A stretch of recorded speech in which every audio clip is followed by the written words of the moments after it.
Bonjour à toutes et à tous et bienvenue dans cette vidéo qui va parler, qui va détailler la mise en œuvre d'un cluster NC2, un Nutanix Cloud Cluster, dans un environnement AWS et avec l'utilisation de Flow Networking.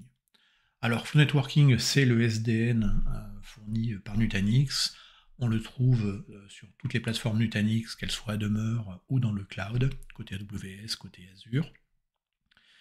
L'idée dans cette vidéo, effectivement, c'est de faire une installation from scratch, de 0 jusqu'à un environnement NC2 sur AWS, avec derrière du flow networking. Donc, juste pour rappel, dans du Nutanix Cloud Cluster sur AWS, on a deux modes réseau possibles. Le mode dit intégration à HV native, et dans ce cas-là, les environnements de machines virtuelles qui tournent sur Nutanix seront directement intégrés au subnet AWS, donc le subnet des VPC AWS pour être plus précis. Et le deuxième mode d'implémentation qui existe, c'est l'intégration et l'utilisation de Nutanix Flow Networking, qui est arrivé dans la version 6.8 d'AOS. Donc on est aujourd'hui dans les versions 7, au-delà de la version 7 en tout cas. Et l'objectif, donc, c'est vraiment, dans cette vidéo, on part de zéro, on monte un cluster et on configure, et je vous explique toute l'architecture derrière de Flow VPC. La vidéo est probablement un petit peu longue, mais si vous faites un déploiement de type NC2 sur AWS avec du Flow Networking, c'est probablement du temps que vous allez gagner, au moins pour bien comprendre tous les concepts et toutes les étapes à ne surtout pas oublier. Allez, c'est parti, on va pouvoir commencer. Donc, on va vraiment faire, ce sera un step-by-step guide. Comme les opérations prennent du temps, j'ai fait des captures d'écran finalement de toutes les étapes, en insérant au milieu des notes et également des schémas pour comprendre un peu la construction qui va se faire au fur et à mesure. Donc on est parti et on décolle vers le monde du SDN en environnement cloud NC2. Donc, on va déployer un cluster, on va faire un déploiement relativement basique, c'est-à-dire qu'on va utiliser, je vais vous montrer l'assistant, et on va laisser l'assistant créer l'environnement réseau côté AWS pour installer les barres métal et installer le socle logiciel Nutanix. Donc basiquement, qu'est-ce qu'on va déployer? On va déployer un VPC côté AWS, il aura un CIDR qui est celui-ci, 10.0.0/16, et dans ce VPC AWS, on va avoir 4 sous-réseaux. Donc on aura un subnet public qui nous permettra de sortir vers l'Internet. Donc là, l'intérêt étant surtout que nos barres métal qui seront dans ce subnet ici devront pouvoir effectivement sortir côté Internet pour aller contacter notre portail de déploiement qui s'appelle cloud.nutanix.com, le portail NC2. Et donc il va appeler les API qui sont ici. Donc il y a besoin d'une connectivité vers l'Internet. Et donc c'est pour ça que de base, effectivement, on va créer ce réseau. Ensuite, en réseau privé, en subnet privé, on va avoir un subnet qui sera dédié aux barres métal. Donc c'est là où on aura les différents nœuds du cluster Nutanix. On aura un subnet qui sera dédié à Prism Central, voire des outils Nutanix, des services Nutanix additionnels. Et on aura un subnet qui s'appelle FVN, qui sera dédié à Flow Virtual Network, et ce sera le point d'entrée ou le point de sortie vers le réseau Nutanix virtualisé.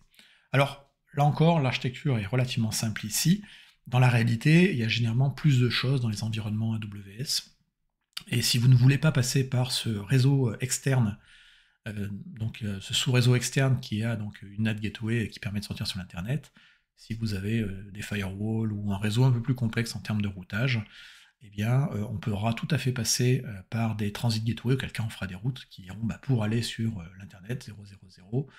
Par exemple, pour les barres métal, on passera par le routeur, on aura une route qui renverra vers une transit gateway, qui ensuite enverra derrière vers des firewalls, ou vers des proxys, ou vers d'autres choses qui permettent de sortir à la fin sur Internet. Ça, c'est le point important.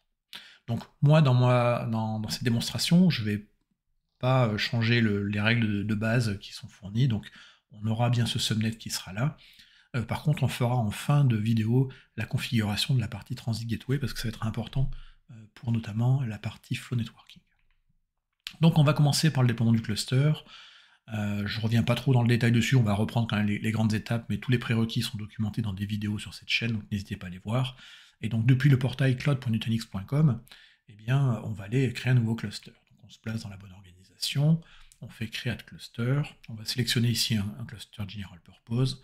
On ne fait pas de VDI particulièrement, mais c'est juste une question de licence, ce choix. Et ensuite, on va venir donner un nom à son cluster, choisir le cloud provider. Ici, ce sera donc un cluster Nutanix dans AWS. On va le déployer en Irlande et on choisit sa zone de disponibilité. Et je rappelle que les clusters Nutanix sont déployés dans des AZ uniques. Donc pas de déploiement multi-AZ d'un cluster avec des nœuds répartis un peu partout. On choisit son mode de licensing, les anciennes licences ou les nouvelles. On choisit sa version d'AOS. Ici, j'ai pris quasiment une des dernières. Et je l'ai pris en version Ultimate. Bien que ce n'ait pas vraiment d'importance dans la démonstration, l'Ultimate apportera des fonctionnalités par la suite, comme la micro-segmentation. Mais si on veut faire du flow networking, déjà ce qu'on va voir dans cette vidéo, le licence niveau pro est suffisant. On va déployer ça sur les instances multi-tenancy, donc par défaut, rien d'extraordinaire derrière. Et ici, pour un besoin de démonstration et d'optimisation de coûts, j'ai fait un petit cluster, on va dire, de test and dev qui est en mononœud. J'ai un petit avertissement qui me dit que c'est pas fait pour de la production, parce qu'il n'y a pas de résilience en cas de panne du nœud. Mais dans la réalité, on aura juste un cluster où il y aura plus de nœuds. Partie networking, donc généralement, on va plutôt utiliser, on va préparer à l'avance sa landing zone, son infrastructure réseau côté AWS. Et donc effectivement, c'est là où on va créer toutes ces tables de routage, je vais mettre ces bons paramètres de DNS pour la résolution vers Internet et donc la connectivité vers cloud.nutanix.com. Ici, pour des raisons de simplicité, je vais simplement demander de créer un nouveau VPC qui aura donc ce CIDR, le 10.0.0/16. Et donc la spécificité ici, c'est que je vais venir cocher la case Use Flow Networking, Flow Virtual Networking sur ce cluster. Je fournis mes clés SSH. Et ici, mes policies, pour l'instant, je vais laisser mes policies d'accès, qui vont en fait contrôler des security groups côté AWS.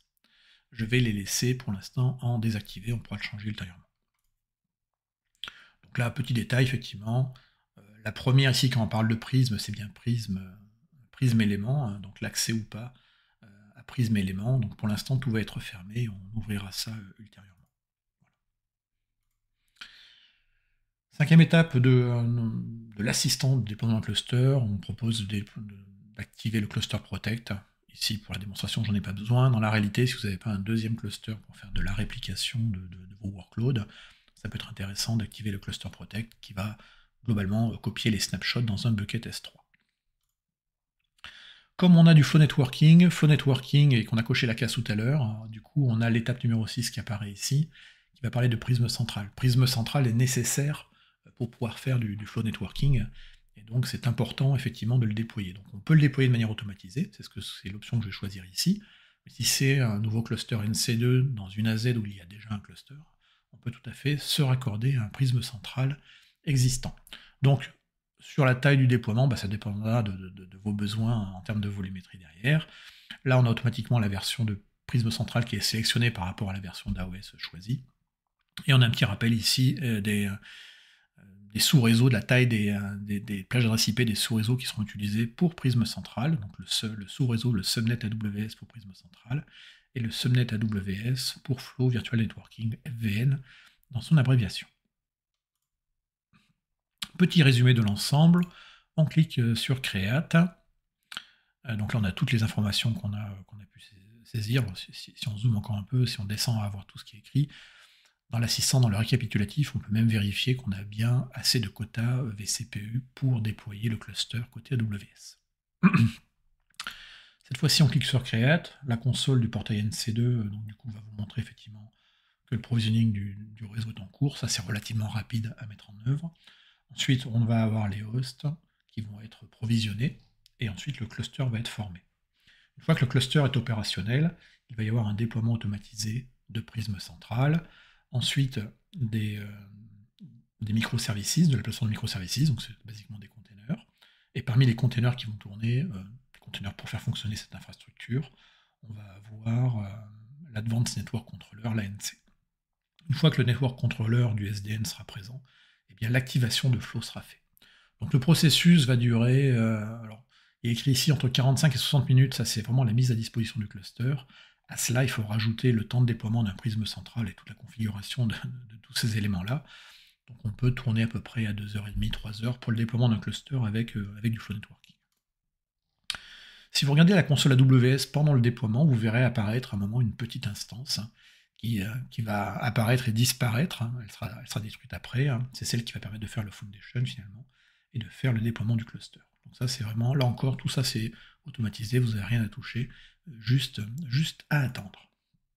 Donc une vingtaine de minutes plus tard, effectivement notre cluster, alors c'était 20 minutes ici, mais ça peut varier entre 20 minutes et 45 minutes globalement. Mais votre cluster, en tout cas en tant que tel, fonctionne, le prisme élément est là. Maintenant, il y a le déploiement du prisme central, et vous voyez ici qu'on est en phase de configuration.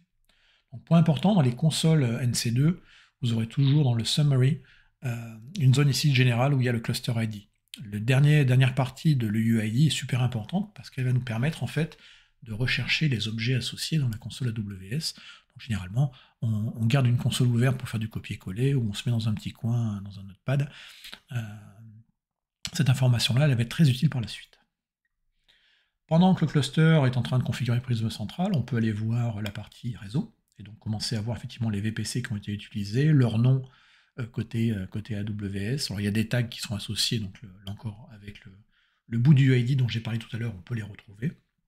On retrouve l'adresse IP ici de Prisme élément, et de 3 petits paramètres. Si on va sur l'onglet Prisme Central, on va commencer à voir également, là c'est en cours de configuration, mais on a déjà les informations, on va voir l'adresse IP virtuelle, si on a plusieurs instances, un scale-out de Prisme Central, et puis là où les adresses IP des machines virtuelles UVM derrière qui vont porter le service Prisme Central. Donc on attend, ça se déploie, magie des captures d'écran pour cette démonstration, donc on va plus vite et on arrive à la dernière phase qui est effectivement l'activation de flow networking qui va prendre là encore un tout petit peu de temps. Mais une fois que tout sera terminé, vous serez en running avec un prisme central en état ready et globalement ici vous aurez le résumé de la capacité de votre cluster et là on est plutôt bien. Donc notre cluster a été déployé, on va basculer désormais sur le portail de management AWS ou la console AWS. Et donc on va aller au niveau de la partie EC2. Donc on va aller ici prendre EC2, et puis on va aller regarder les instances, et on va pouvoir mettre dans la zone de recherche ici, en fait, le fameux UUID dont j'ai parlé tout à l'heure, ce qui va nous permettre de filtrer finalement les ressources utilisées. Donc là ici j'ai un cluster mononeux, là encore, pour la démonstration. Donc on vous dit bien d'ailleurs de ne pas arrêter ou terminer cette instance, on peut perdre des données. Toutes les opérations de destruction des clusters se feront depuis la console NC2 et non pas depuis le portail AWS. Donc, on retrouve effectivement dans le nom du cluster, effectivement, cette petite partie de l'UID pour les retrouver. Donc on va commencer à voir ici des adresses IP qui sont relatives. La première est relative à HV, la deuxième va être relative c'est ça, HV la première. La deuxième est relative en fait à la carte réseau sur laquelle on va avoir Prisme Central. Mais ça, on ira le détailler un peu plus tard. Si on regarde les VPC, de base, l'assistant a créé un VPC avec un nom qui s'appelle Nutanix Cluster, là encore l'UID derrière. Et on va bien retrouver le CIDR qu'on lui a donné, qui était le 10.0.0.0/16. Si on regarde un peu plus dans le détail, on va avoir donc nos 4 subnets. Le premier subnet, qui est donc le public subnet qui va permettre effectivement de contenir l'Internet Gateway et la NAT Gateway. Elle a une route table, effectivement, qui est relativement simple. Elle va passer par l'Internet Gateway pour sortir vers Internet, et puis le reste, effectivement, elle a un routage local au sein du VPC. Les 3 autres subnets, eux, sont des subnets privés, donc pour sortir sur Internet, ils ne vont pas passer par l'Internet Gateway, ils vont passer par la NAT Gateway. Et donc là, effectivement, si on regarde la table de routage, je dirais bien qu'on passe par la NAT Gateway.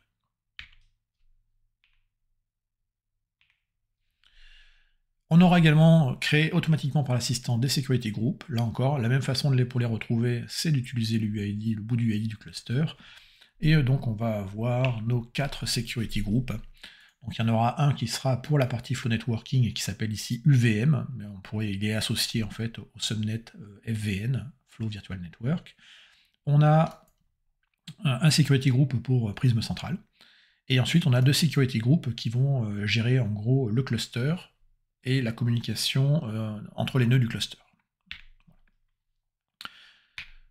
Donc ces security groups, on les retrouvera si on va dans les propriétés de l'instance de chacun des nœuds du cluster, et donc on va retrouver les security groups qui sont associés.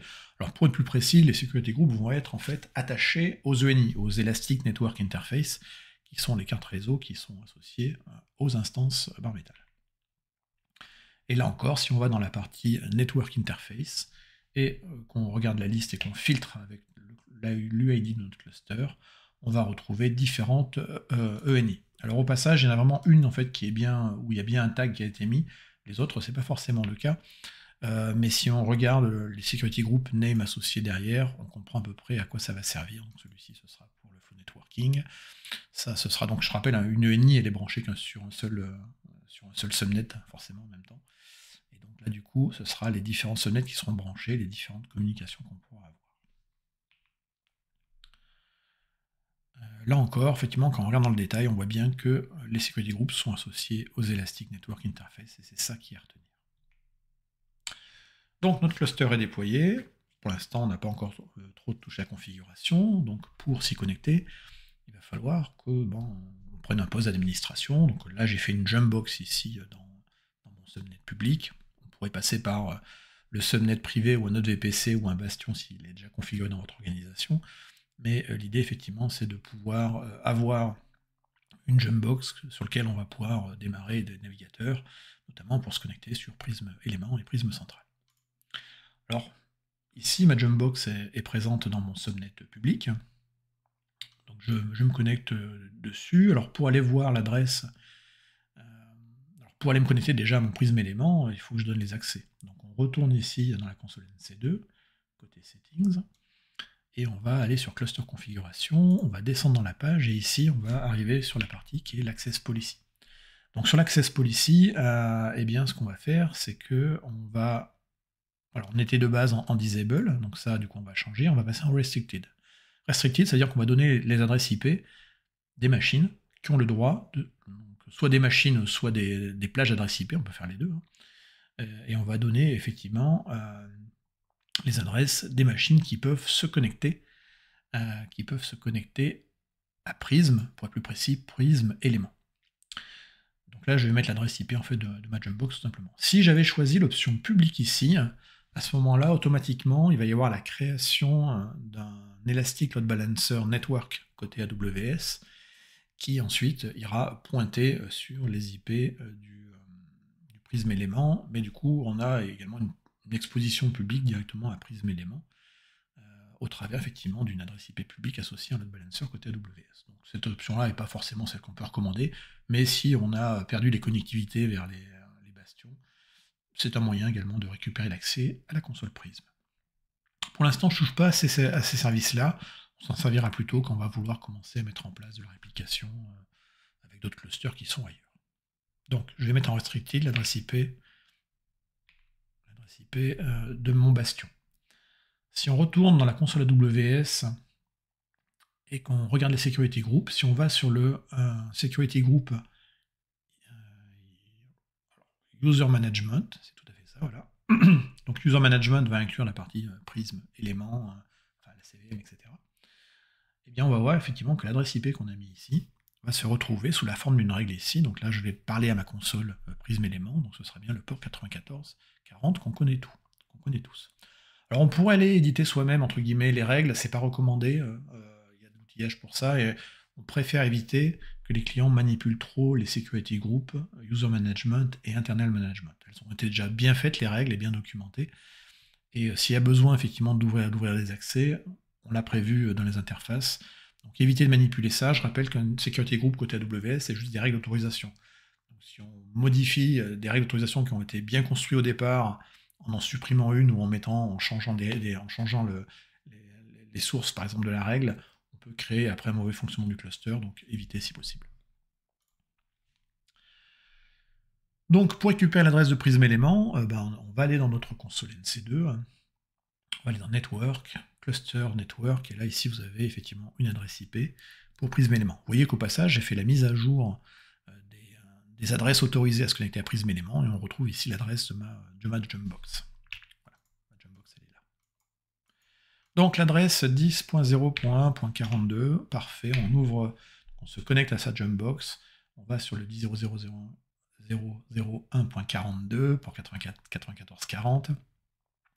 Petit message sur les certificats comme d'habitude, on clique sur Continue, et là on va se connecter donc, en tant qu'administrateur sur son Prism élément. Je rappelle pour l'instant, en tout cas, le admin, mot de passe, nutanix/for you, le classique. Il est classique, mais du coup on vous demandera tout de suite de le changer, avec un mot de passe qui lui devra être complexe. Il y a des règles derrière, donc on change son mot de passe. Et une fois qu'on a changé son mot de passe, on peut se connecter à la console. Comme c'est la première fois, eh bien, on valide le Nutanix End User License Agreement. On met notre nom à la compagnie, ce qu'on fait comme travail, on coche la petite case et on accepte. On va laisser Pulse ici. Et on arrive donc sur notre console Prism élément. Alors vous remarquerez que donc, tout a été là pour l'instant installé automatiquement, on n'a rien touché. On a déjà le prisme central ici qui est disponible, et on a déjà l'adresse IP ici de prisme central 10.0.1.150. Mais si on clique dessus, eh bien on va avoir un too long to respond. Alors le too long to respond, il veut généralement dire en gros qu'il y a un timeout, donc en fait il n'y a pas de règle qui autorise entre guillemets l'accès au service. D'ailleurs bon, le message erreur ici est presque clair, hein, vérifier le proxy ou le firewall. Donc on n'a probablement pas d'ouverture pour l'instant de règles qui autorisent d'aller sur l'adresse IP de Prism Central depuis la Jumpbox.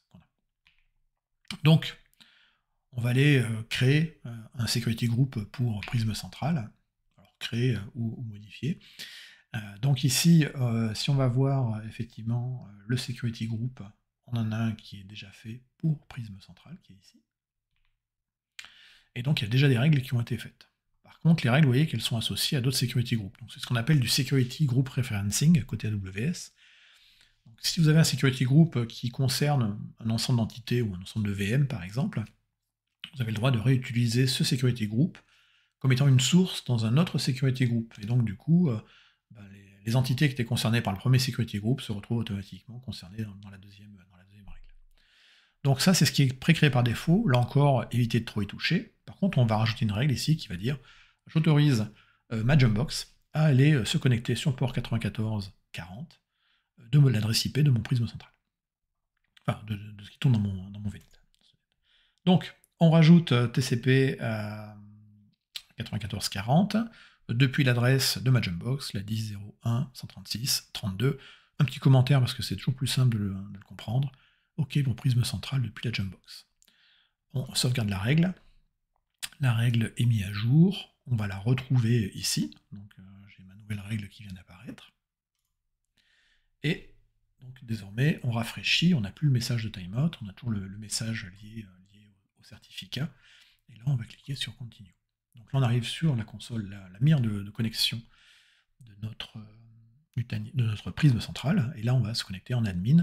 Le mot de passe, en fait, on vous l'a donné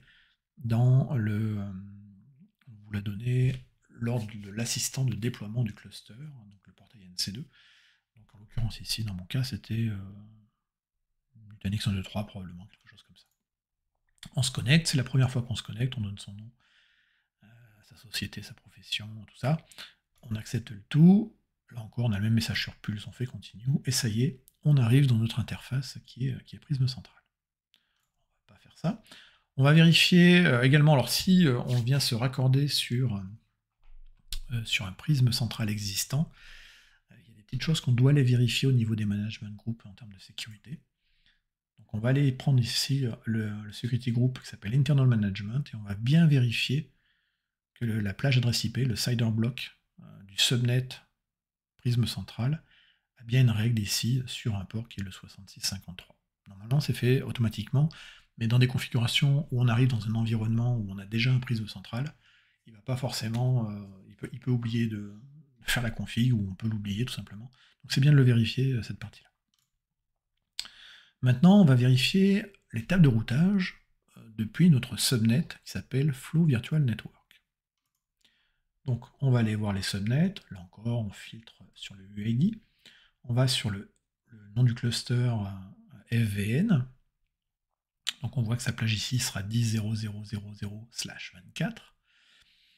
Et on va aller voir la table de routage associée. Donc on clique ici.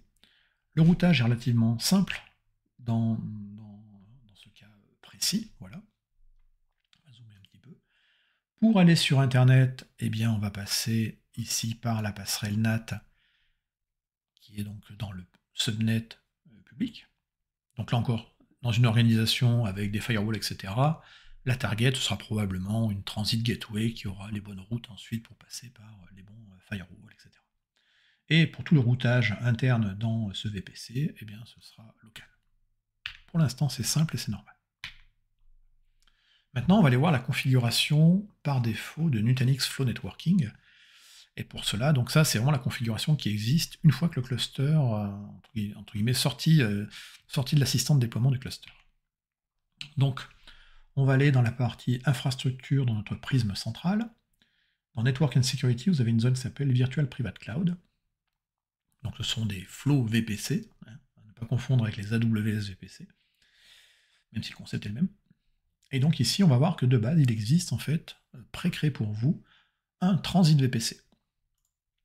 Si on regarde dans ce transit VPC, les subnets qui existent, donc je rappelle qu'un VPC se subdivise en différents sous-réseaux, et donc on a un sous-réseau qui existe par défaut, qui s'appelle overlay-external-subnet-nat, et qui a pour plage adresse IP 10.0.0.0/24. Donc cette plage adresse IP devrait vous parler, parce que c'est exactement la plage adresse IP qui est utilisée, ou qui est présente côté AWS dans le subnet Flow Virtual Network, FVN. Donc ça, c'est normal que vous ayez exactement ça. Donc la config par défaut, en gros, c'est ça. Vous avez un transit VPC Nutanix, à l'intérieur duquel il y a un sous-réseau, un subnet, qui s'appelle Overlay External Subnet. Alors, il n'y a pas WIV, c'est NAT, NAT, à part. Ce transit VPC, en fait, ça va être le chemin de sortie, il faut voir ça un petit peu comme un hub and spoke, ça va être tous les VPC qui auront des workloads utilisateurs, pour sortir et sur le réseau AWS, passeront par ce transit VPC. Lui-même a un routeur qui est relié à ce qu'on appelle un P2P link, qui lui-même est associé à une carte réseau AWS, une Elastic Network Interface, donc c'est une carte réseau qui sera sur un des nœuds, un ou plusieurs nœuds du cluster, si je dis pas de bêtises, et celui-ci donc est relié au subnet AWS FVN. Voilà, donc oubliez le Wiz ici, c'est une erreur de ma part. Point important, là je répète, le préfixe, le cider de ce subnet ici, en fait, est le même, que celui-ci. Simplement parce qu'en fait, ça c'est un chemin NAT, et donc effectivement, on va utiliser, à la fin, ce sera exposé comme les adresses IP qui sont ici, parce qu'on va faire la translation d'adresse. Donc, si on résume la configuration et on reprend le schéma de début, on avait notre VPC, 10.0 quelque chose, différents siders pour le subnet avec les barres métal, le subnet de prisme central, et le fameux subnet qui nous intéresse ici, qui est le FVN, le Flow Virtual Network. Donc ça, là, ici, on est sur le monde AWS, rien d'extraordinaire derrière. Donc, on va le considérer, dans notre cas, comme de l'underlay, c'est-à-dire c'est sur cette base-là qu'on va venir poser un réseau en overlay, utilisant le protocole Genève, et ce réseau, ce sera effectivement le Nutanix Flow Networking. Donc, ce sera en overlay, donc on fait un réseau sur le réseau, c'est de la virtualisation de réseau au sens propre. Donc par défaut, on a notre fameux transit VPC, et donc on a notre overlay external subnet-nat qui est présent ici.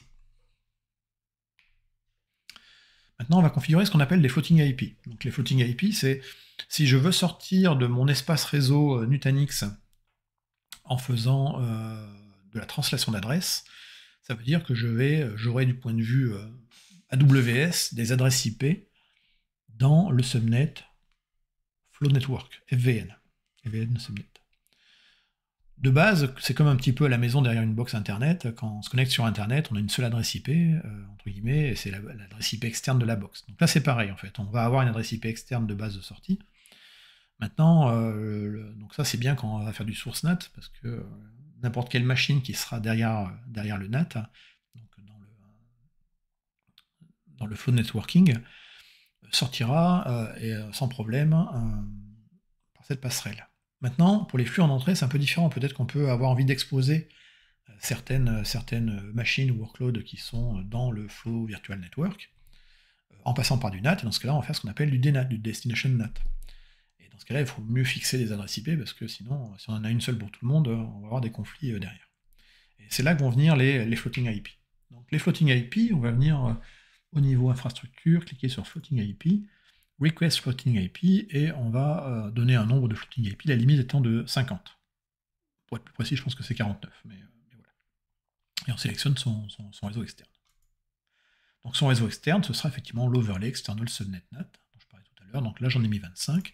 Je vais sauvegarder. Là, j'ai 25 adresses IP, qui sont en fait des adresses IP qui existent côté AWS dans le Flow Virtual Network Subnet. Et quelque part, on va les réserver pour pouvoir, à un moment, mettre des workloads derrière.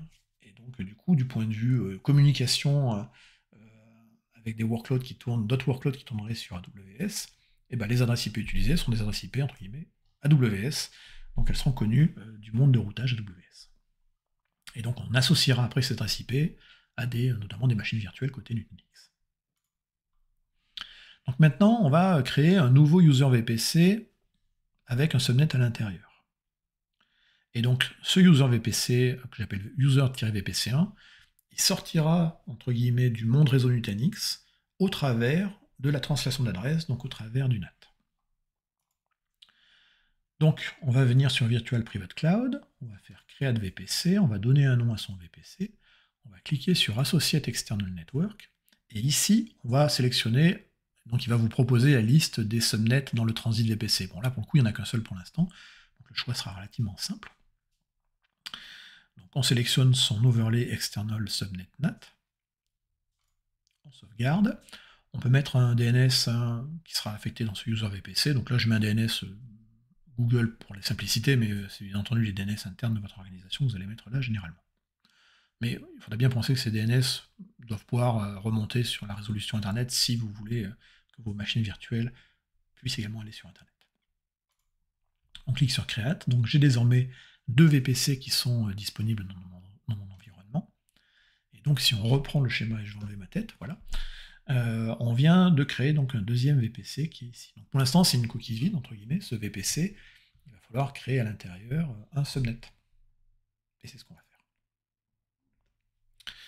Donc, on va aller désormais dans la partie subnet, créer subnet, on va donner un nom à son subnet, donc je l'ai appelé user VPC1 subnet 1, ce sera un subnet de type overlay. Je rappelle qu'on est le overlay, ce sera le Nutanix, les VPC en Nutanix, et les subnets associés. Le underlay, ce sera la partie AWS. Je vais dire que ce subnet va être dans le VPC user VPC1.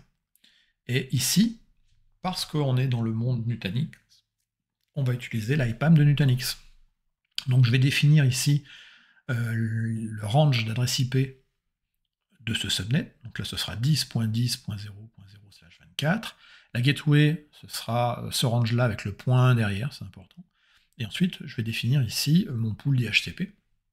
Là encore, je ne suis pas obligé de prendre toute la plage complète.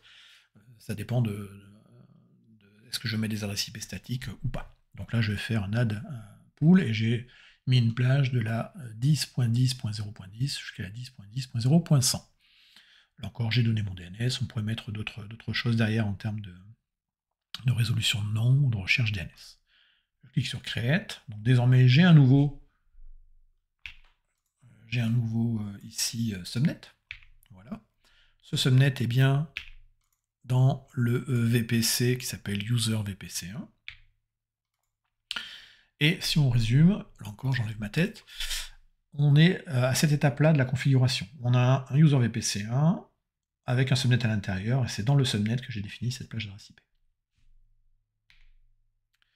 Désormais, il nous reste maintenant à créer la route statique qui va permettre de sortir de ce subnet pour aller notamment vers l'Internet ou vers d'autres services côté AWS.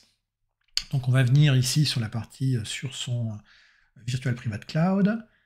Là, on va sélectionner le user VPC1, on va aller sur route et on va faire add static route. Là, on va dire pour aller, on va prendre tout le monde, pour aller à l'extérieur, je passe par, dans mon transit, le subnet qui est le NAT. Je sauvegarde. Et maintenant, on va déployer une machine virtuelle, la brancher à ce subnet dans ce VPC, et puis on va tester si on arrive bien à sortir. Donc, je ne refais pas le détail de comment créer une VM côté Nutanix. L'assistant est relativement simple. Si vous avez créé une VM dans n'importe quel environnement, c'est à peu près partout la même chose. J'ai donné un nom à ma VM. Et c'est ce qui va, c'est au niveau du réseau que ça va être intéressant. Donc ici, on viendra attacher un subnet. Et quand on va attacher le subnet, eh bien, c'est ici où on viendra sélectionner quel subnet on va utiliser. Et là, du coup, alors, on pourrait mettre une adresse IP statique dans le subnet. Là, je suis resté en DHCP, donc je vais prendre une adresse IP dans le pool, l'IP pool que j'ai défini juste au préalable. Ce que j'ai fait en plus ici, donc ça c'est important, l'attachement du subnet. Deuxième chose importante, c'est la partie floating IP. Comme je suis sur un réseau qui est connecté pour l'extérieur avec du NAT, j'ai le droit d'utiliser une floating IP. Je ne suis pas obligé de le faire, mais je peux en assigner une et dire, je vais prendre cette adresse IP. Je rappelle, ça c'est une adresse IP qui est dans le range d'adresse IP également du Flow Virtual Network Subnet côté AWS. Et donc j'affecterai cette adresse IP, entre guillemets, dite externe, à cette machine virtuelle. Donc la machine virtuelle, au final, elle aura une adresse IP interne dans son espace d'adressage qui est le 10.10 quelque chose. Donc ça, ce sera l'adressage privé qui ne sera jamais exposé à l'extérieur. Et pour toutes les communications qui auront lieu à l'extérieur avec d'autres systèmes sur AWS ou vers l'on-prem ou sur Internet, eh bien c'est ça, cette adresse IP-là, qui fera foi. Tac. On valide tout ça. On crée la VM. La VM est créée, elle tourne, elle a bien une adresse IP ici, qui est donc la 10.10.0.42, affectée par le DHCP Nutanix, l'IPAM Nutanix. Je me suis du coup connecté sur cette VM, donc avec la console ici, la console de Prisme Central. Donc c'est bien la 10.00.42 ici, pour ce serveur. Et donc j'ai simplement vérifié, alors test tout bête, j'ai simplement fait un petit ping ici, à destination du 8.8.8, qui, comme tout le monde le sait, est l'adresse IP des DNS de Google, public. Et donc là, on voit bien que j'ai une communication qui se fait, et donc je sors effectivement à l'extérieur.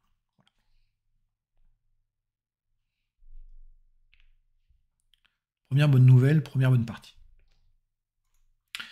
Maintenant, là, on a fait entre guillemets, la version la plus simple, donc c'est intéressant d'avoir les options NAT quand on est dans des environnements où on est un peu restreint en termes d'adresse IP.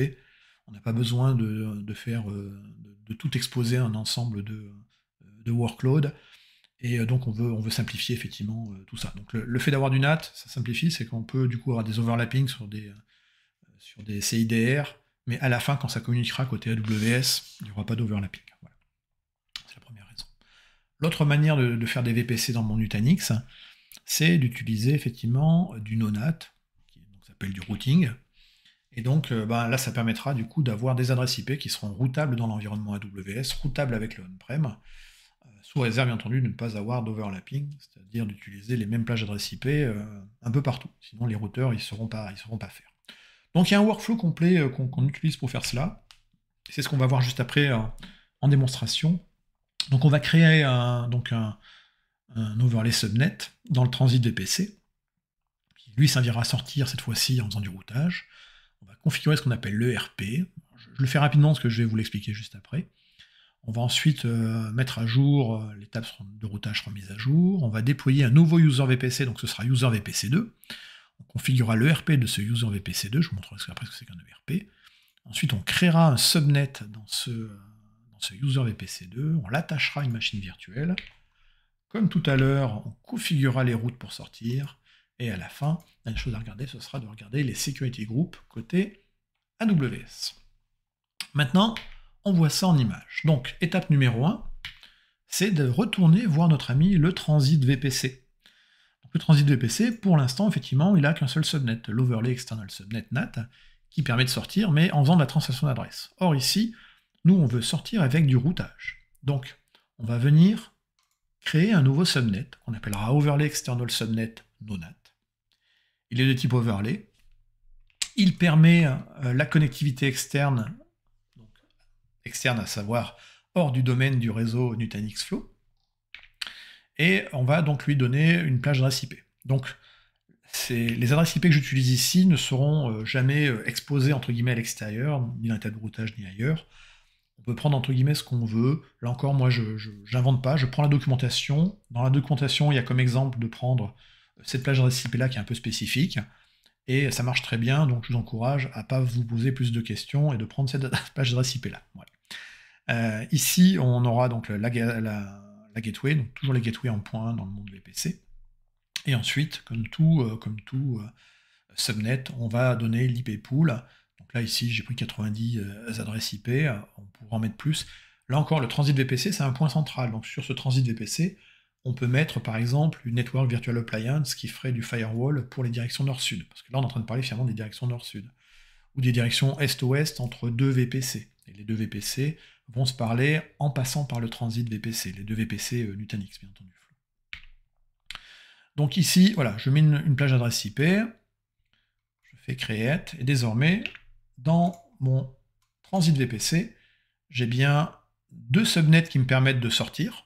Donc les deux sont bien validés en connectivité externe, mais j'en ai un qui me permettra de sortir en NAT, et le deuxième me permettra de sortir en faisant du routage. Donc, si on résume, en levant ma tête, on en est ici dans la configuration, on a donc notre transit VPC, et on vient juste de créer cet overlay subnet, external subnet, avec cette plage d'adresse IP. La suite des opérations, ce sera de définir ce qu'on appelle l'External Routing Prefix List, l'ERP. Donc l'ERP, en gros, va permettre d'exposer l'espace d'adressage IP routable, qui va être dans le monde Nutanix Flow Network, et d'exposer cet espace d'adressage à l'extérieur, l'extérieur étant, dans notre cas ici, le réseau AWS, voire le on-prem si on a une connexion avec du on-prem au travers d'une connexion VPN site-à-site ou d'un direct connect. Donc on va retourner ici dans l'infrastructure VPC, on va aller sur notre transit VPC, on va cliquer sur le bouton Update. Et c'est ici qu'on va mettre cette fameuse information-là qui est super méga importante. Donc on va mettre ici le plan d'adressage IP utilisé en interne dans Flow Nutanix et qu'on souhaite router. Et là, il faudra mettre tous les espaces qui seront utilisés plus bas. Donc retenez, c'est que le transit VPC, et ça c'est hyper important, le transit VPC, alors on dit qu'il ne doit pas forcément être le même, a priori les règles vont changer là-dessus, mais le point important c'est que l'ERP du transit VPC, c'est celui-ci qu'on va exposer auprès d'AWS et du on-prem, et ça doit être un superset de tous les ERP qui seront en dessous. On verra après qu'on va recréer des ERP sur chacun des VPC, mais retenez que l'ensemble des choses que vous allez vouloir exposer à l'extérieur doit être présenté comme le ERP du transit VPC. Alors j'ai bien mis superset et supernet. La notion de supernet existe a priori. Alors, pour moi, un surensemble de tous les ERP c'est clair, mais le terme supernet existe également, donc allez faire un tour sur Google pour voir la définition de supernet.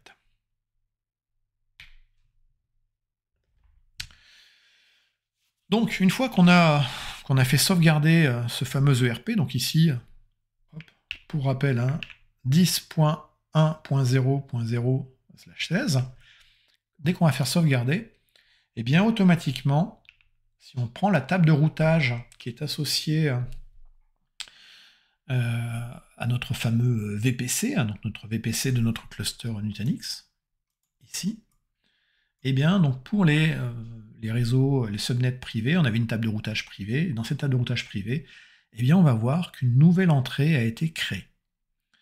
Et elle est créée, et là vous retrouvez ici l'ERP, vous retrouvez ici, si j'enlève ma tête, voilà, on retrouve ici l'ERP, donc qui est le 10.1.0.0/16, donc ça c'est l'ERP de Flow Virtual Network, et on voit ici la target en termes de routage, c'est une ENI.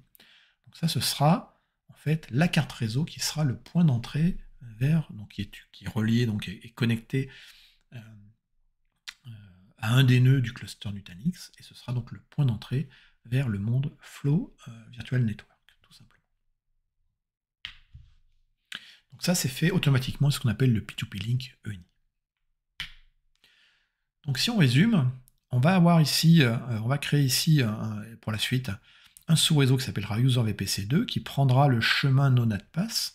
Donc, globalement, le routage va se faire de ce UserVPC, va router vers ce subnet ici. Donc entre les deux, Donc le user VPC, ici, la passerelle, c'est toujours la .1, et il aura une adresse IP ici, dans ce subnet external subnet. Et ensuite, lui sortira son propre routeur d'entrée VPC, qui est le .1, qui lui-même va passer par l'ENI, qui ramènera directement sur le flow network. Le point important, c'est quand on va faire du routage, quand on fait du routage, du coup, ce sont bien ces adresses IP qui sont dans le subnet qui vont être présentées comme source dans les paquets réseau, à la différence du NAT. Donc, on en est où? On en est qu'on vient de définir notre fameux ERP ici. On a nos subnets qui sont prêts, maintenant on va venir créer ce fameux user VPC2. Allez, on crée user VPC2, vous avez compris la procédure. On va dans Virtual Private Cloud, create VPC. Là, on va donner user VPC2, et cette fois-ci, pour l'association à un réseau externe, on va non plus choisir le NAT, mais on va venir prendre le no-NAT.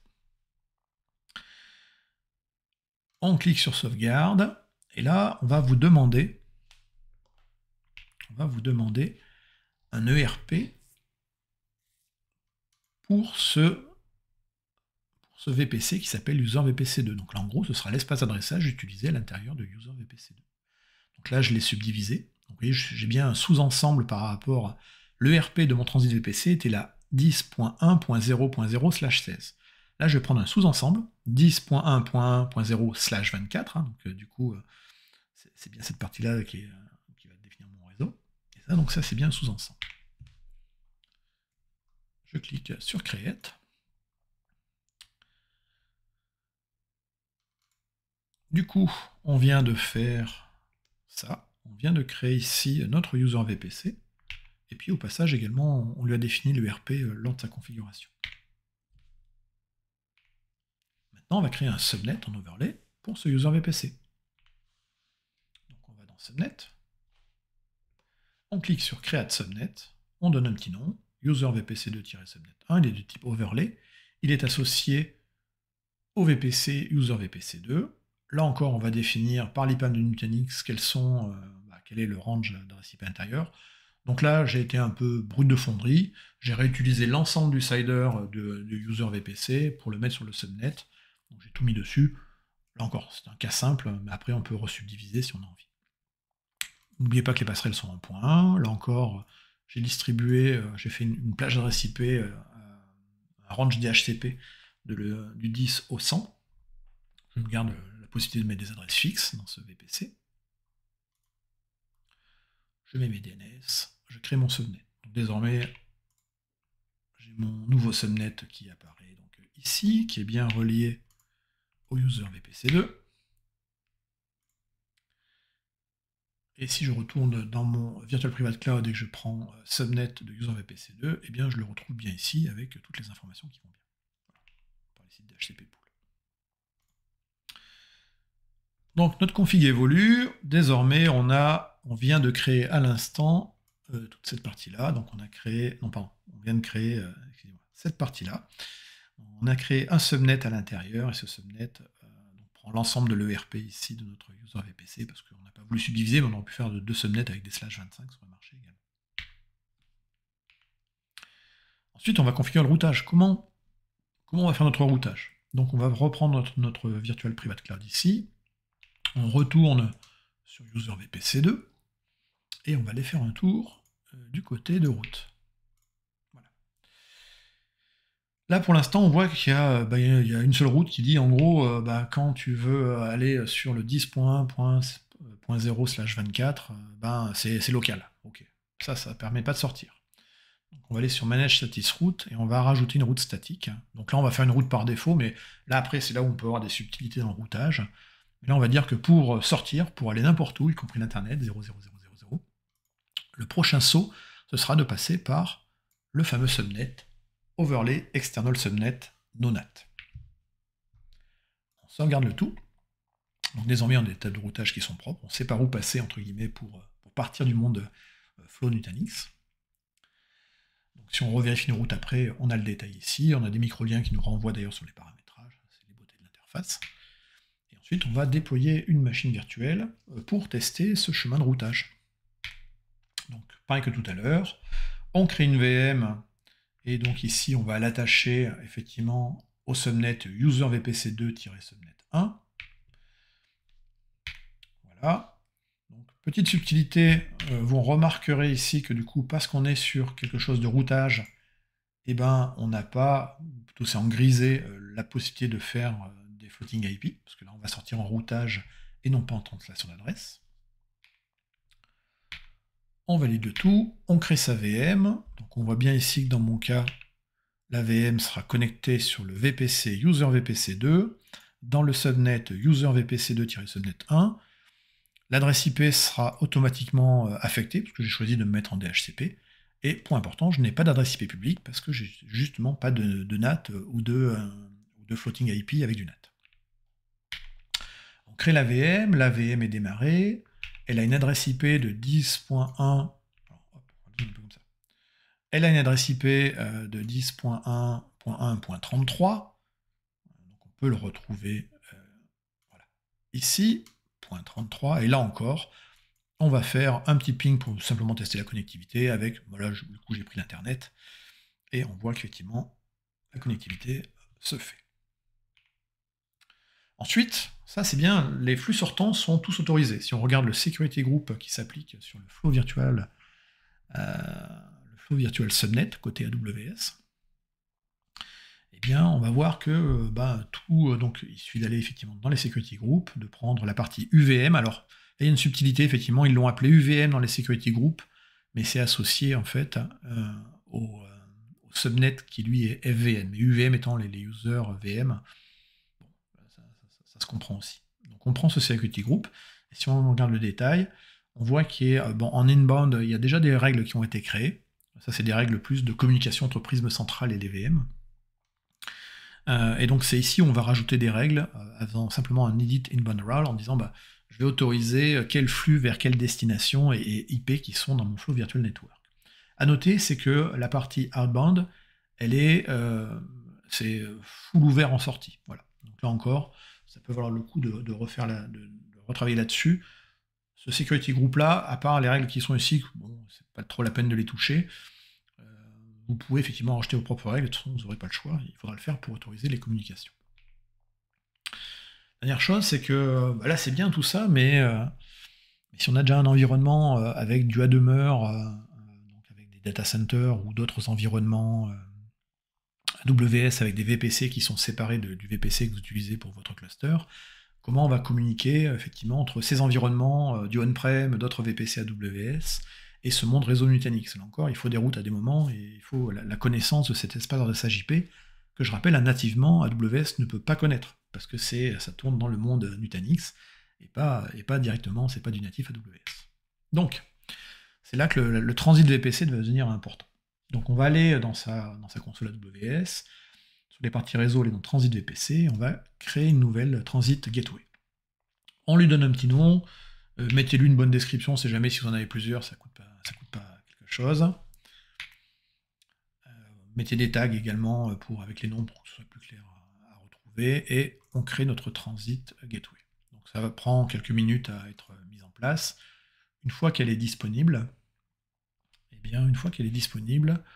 on va aller vérifier son paramétrage. Donc elle a une table de routage, etc. Donc pour l'instant, il n'y a pas grand-chose.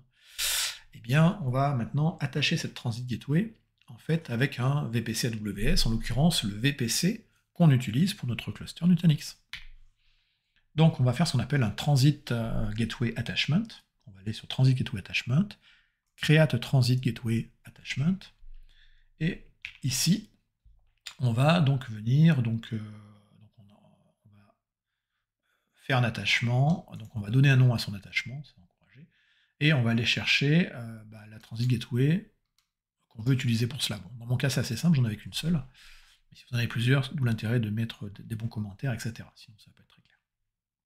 Donc, on va prendre la Transit Gateway qui a été créée au préalable, donc ça, c'est l'attachement qu'on va faire d'un côté, et ensuite, on va l'attacher, du coup, vous l'avez compris, à un VPC. Donc on va venir sélectionner ici le VPC qui correspond au VPC utilisé par Nutanix, d'où l'importance de bien avoir les bons tags et d'aller les retrouver. Donc ça c'est le VPC que j'utilise pour mon cluster.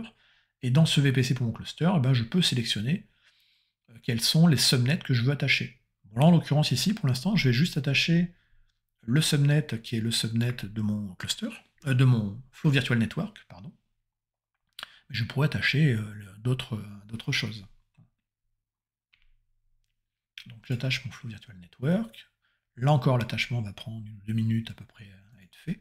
Voilà. Dès qu'il est disponible, eh bien c'est là où on va aller travailler les tables de routage de cette Transit Gateway. Et donc l'idée, c'est de dire la Transit Gateway, pour aller sur l'espace d'adressage du Nutanix Flow Network, et bien, donc, et c'est là où vous allez donner l'adresse IP, enfin la plage adresse IP de tout ce qui tourne dans le Flow Nutanix Network, et vous l'aurez compris, cette plage adresse IP, bah, c'est l'ERP du transit, et bien on va créer une règle qui va dire, bah, va là-bas. Donc, ici, voilà.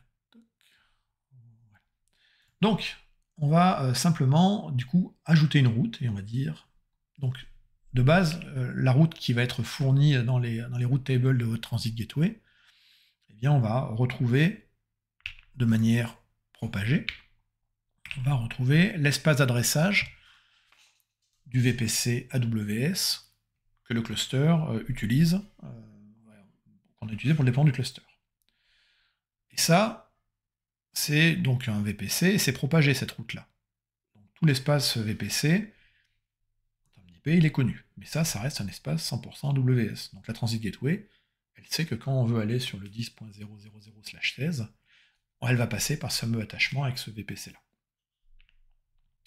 Et donc ça, c'est automatique.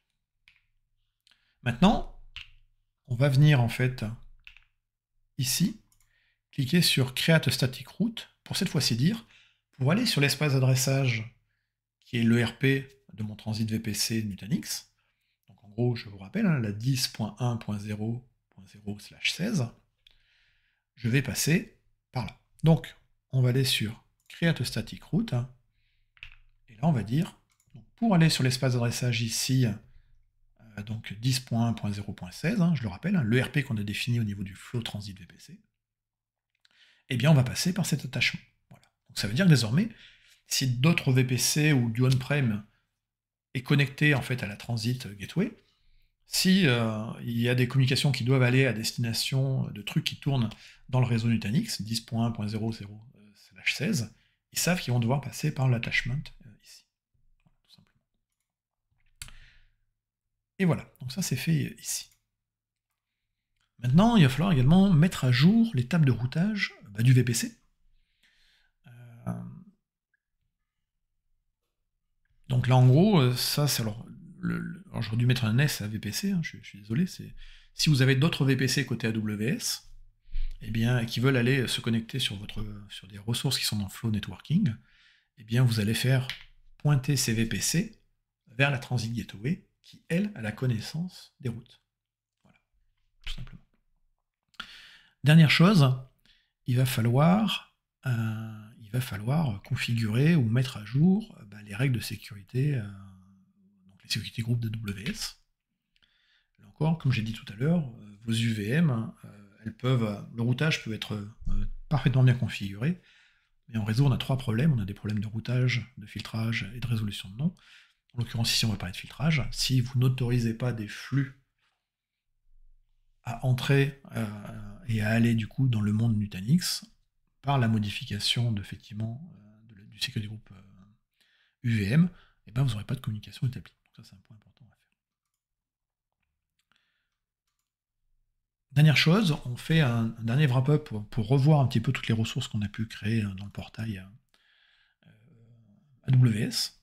Donc si on retourne sur l'instance de notre cluster, donc là j'ai qu'une mono-instance, mais on pourrait faire ça sur différents nœuds, vous allez voir apparaître quoi? Vous allez voir apparaître des adresses IP ici, il va y en avoir plusieurs, donc il y aura des primaires et des secondaires. C'est important de savoir à quoi ça correspond. Donc ici, on a la 10.0.01.68, là on sait que c'est notre hyperviseur AHV. On en a 2 autres également ici, 10.0.04 et 10.1.149. Ça, en fait, ce qu'il faut savoir, c'est qu'on a ici déjà 3 ENI qui ont été déployés. De base, le cluster va avoir une première Elastic Network Interface qui va être associée en gros à AHV et à la CVM. Donc, il faut savoir que la première adresse IP sera HV, et donc ce sera la primaire de cette carte réseau, et en adresse IP secondaire, on aura la CVM. Prisme central aura sa propre ENI, qui sera donc associée du coup, qui sera donc connectée dans le subnet AWS Prisme central. Et donc la première adresse IP est toujours réservée dans les ENI, elle est pour le système, et ensuite on aura l'adresse IP de Prisme central et l'adresse IP derrière également de la VIP de Prisme central. Et ensuite on aura une troisième interface réseau, qui elle sera pour le monde Flow Virtual Network, et donc on aura l'adresse IP entre guillemets externe du routeur côté de Flow Virtual Network, et c'est celle-ci qu'on retrouve ici, qui est la 10.0.0.04. Donc la 10.0.0.4 ici, c'est mon overlay, c'est ma sortie en routage de mon monde réseau Nutanix, donc adresse 4, et la 149, ce sera l'ENI en fait, qui est pour Prisme central. Là encore, les ENI sont rajoutés automatiquement dès qu'une machine démarre, enfin dès que Prisme central est installé, ça vous le fait, dès que vous configurez le flow, ça vous le fait également. Si on descend un peu plus bas, dans le networking, on peut voir des adresses IP secondaires ici. Alors là, dans ma config, c'est ce que j'ai, mais on pourra en avoir plus en fonction des configurations. Là encore, toutes les adresses IP s'expliquent. La 100, c'est notre CVM ici. La 1.42, c'est notre prisme élément. Donc CVM, prisme élément, on peut le retrouver dans le portail NC2. La 148 et la 150, là encore, ce sont les adresses IP de prisme central. La VIP, et puis donc l'adresse de la VM, parce que j'en avais qu'une seule VM ici, mais si on en avait plusieurs, on les retrouverait ici également, des VM associées à Prisme central. Là encore, ça on peut le trouver directement dans les interfaces du portail NC2. La 204 ici qu'on va voir va correspondre donc au routeur IP de notre external network NAT. Voilà. Et la 122 ici va correspondre à ce qu'on appelle les data services, que vous pourrez voir là encore dans le prisme élément cette fois-ci. Et donc ça correspond en fait simplement aux adresses IP des targets iSCSI. Voilà. Là encore, si on descend un peu dans la configuration des instances, on verra effectivement les trois ENI qui sont attachés à notre barre métal, avec les adresses IP primaires, et puis ensuite, quand on va dans le détail de chacune, on aura les secondaires. Là encore, si vous prenez votre prisme central et que vous allez dans User VPC1, vous retrouverez bien effectivement ici votre routeur IP pour votre VPC. Et puis, si vous avez des floating IP, également, on les retrouvera en adresse IP secondaire sur la fameuse ENI qui porte FVN. Donc ici, j'avais fait une machine virtuelle où j'avais la 213. Elle a déjà été, enfin, toutes celles qui ont été assignées en fait sont déjà réservées et présentes. Dernière chose, pour retrouver les adresses IP de Prisme central, vous pouvez également aller dans Prisme central, Settings, Prisme central Management. Là, vous allez retrouver la VIP et vous allez retrouver après les instances derrière. Donc ça, c'est la VIP qu'on a ici. Et là, vous allez retrouver, là, on a qu'une seule VM qui est la PC VM0 et vous avez son adresse IP qui est associée derrière. Voilà, ouf, on est arrivé, on a passé à peu près 1 heure ensemble. Et je sais que ça a été long, mais pour le coup, vous avez tout le détail de la configuration de A à Z de Flow Networking dans NC2 sur AWS. Je vous remercie d'avoir suivi cette vidéo, et à bientôt.